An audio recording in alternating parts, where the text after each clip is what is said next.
As a geek, I've acquired a bunch of different input devices that I use on my desktop computer, and I thought I'd just go through them for fun quickly and show you.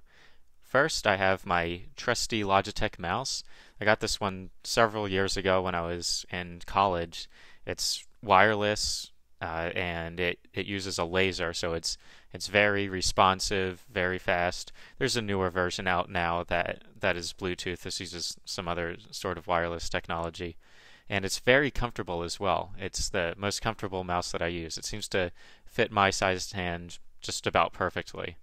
But the reason I actually got it in the first place was because of all the different buttons it has. So of course you have your left and your right click, and there's a scroll wheel.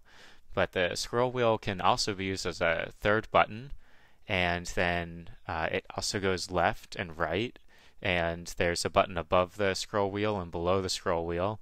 And then on the side here you have a back and forward button, great for browsing, and then a middle button there. So I used to have this all programmed for expose and a bunch of other different shortcuts. It's not set up like that on my new computer. I'm just using it as a regular mouse, but this is my primary mouse that I use on my desktop. But also for fun, I have Apple's new Mighty Mouse, which, as you can see, is very sleek and Apple-like. Actually, no visible buttons on it. The entire surface is actually one big button, and they can tell the difference between a left and a right click. And for scrolling and doing other sorts of fun stuff, the entire surface of it is multi-touch. So you can have gestures like a swipe, so I can go forward. I can swipe through my browsing history like this. See, I'm going through, and you saw that I found this program called Magic Prefs, which is pretty cool.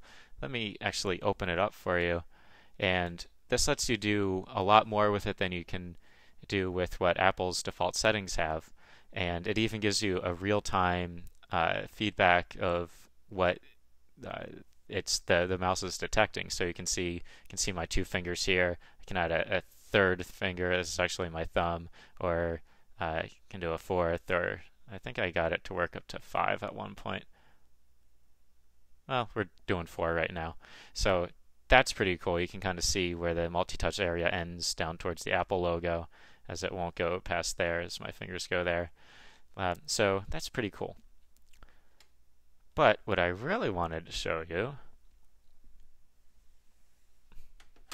is my secret weapon,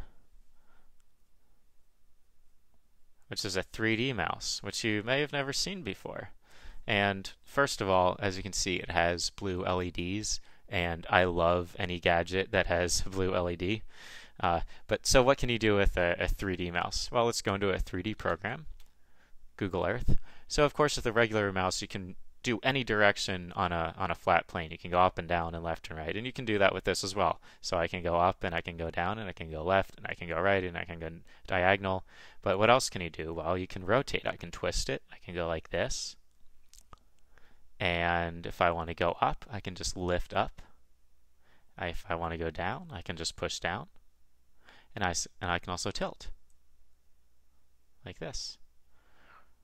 So for a program like Google Earth, which can be pretty hard to use, especially if you're not used to it, using just a keyboard and mouse, it's actually very easy using this 3D mouse.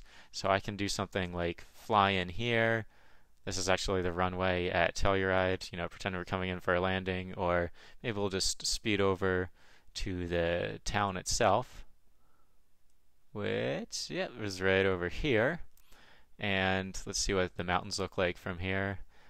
I can take a look around and fly around. I can go over by the slopes here and check that out. So that's pretty cool.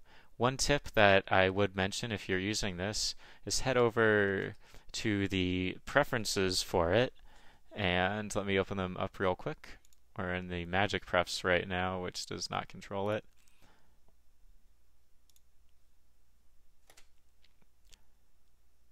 And go to where it says configure and say Google Earth and bump the overall speed all the way up, because I think it's pretty slow at the default settings. So when you have the speed all the way bumped up, you can, if you want to just zoom out really quickly, you can just pull up pretty hard. And there we go. We're kind of looking at the entire US there. We'll turn around here so north is up as we're used to looking at it. And let's look at something with a little bit more 3D to it. So we'll fly in down here, and I know just where Google's headquarters is, which, as you can see, has some nice modeled 3D buildings here. And we can fly in right by the volleyball court, overlooking the pools. And we can take a little virtual tour of Google's campus, which is pretty cool. And that's, I think, all I wanted to show you. The audio for this is actually being recorded by a Plantronics 470 USB headset, so I hope it sounds a little better than my other videos where I've been using the built-in mic on my laptop. And I'm recording the video stuff with a Flip Ultra HD camera. Thanks for watching.